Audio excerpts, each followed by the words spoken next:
આજે વાત કરીશું ડેટાબેઝ સ્કીમા, જેમાં what is database schema. Database schema એ ડેટાબેઝની તાર્કિક રજૂઆત છે જે બતાવે છે કે સમગ્ર ડેટાબેઝમાં ડેટા તાર્કિક રીતે કેવી રીતે સંગ્રહિત થાય છે.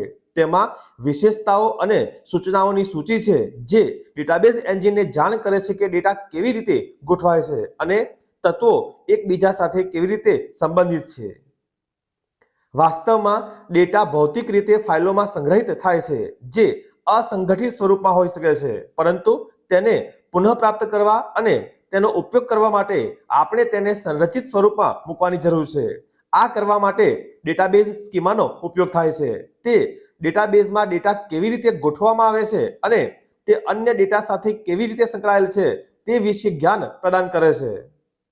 ડેટાબેઝ સ્કીમામાં સ્કીમા ઓબ્જેક્ટ હોય છે જેમાં tables, fields, packages, views, relationships, primary key, foreign key વગેરેનો સમાવેશ થાય છે. સ્કીમા ભૌતિક રીતે ડેટાને સમાવતું નથી, તેના બદલે તે ડેટાના આકાર વિશે અને તે અન્ય કોષ્ટકો અથવા મોડેલ સાથે કેવી રીતે સંબંધિત હોઈ શકે તે વિશેની માહિતી આપે છે. Creating schema. સ્કીમા બનાવવા માટે દરેક પ્રકારના ડેટાબેઝમાં ક્રિએટ સ્કીમા સ્ટેટમેન્ટનો ઉપયોગ કરવામાં આવે છે, પરંતુ દરેક DBMSમાં આ માટે અલગ અર્થ ધરાવે છે.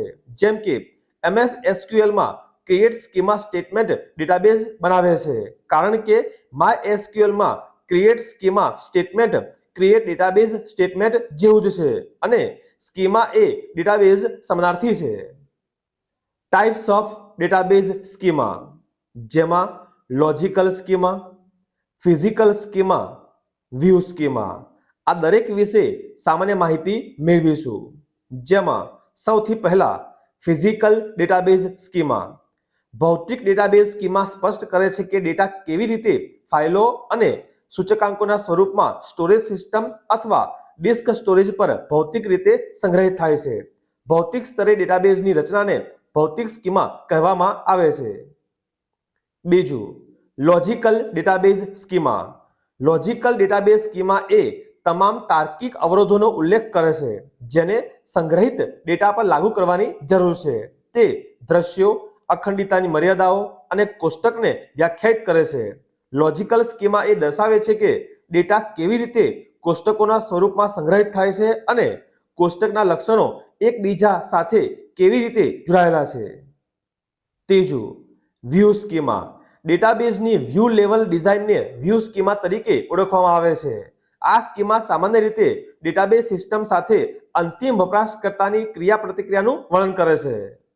ત્યાર પછી database schema designs. Schema design એ ડેટા મેનેજમેન્ટમાં પાયો બનાવવાનું પ્રથમ પગલું છે. બિન અસરકારક સ્કીમા ડિઝાઇનનું સંચાલન કરવું અને વધુ મેમરી એ અન્ય સંસાધનોનો ઉપયોગ કરવો મુશ્કેલ છે.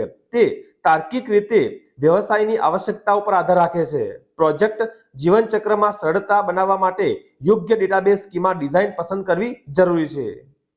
List of database schema design, જેમાં flat model, hierarchical model, network model, relational model, star schema, snowflake schema જેનો સમાવેશ થાય છે. આમ ડેટાબેઝ સ્કીમા વિશે સંપૂર્ણ માહિતી મેળવી. આવા જ કોપા સંલગ્ન તમામ વિડીયો માટે ચેનલને સબસ્ક્રાઇબ કરો. જલ્દી મળીશું નવા વિડીયોમાં.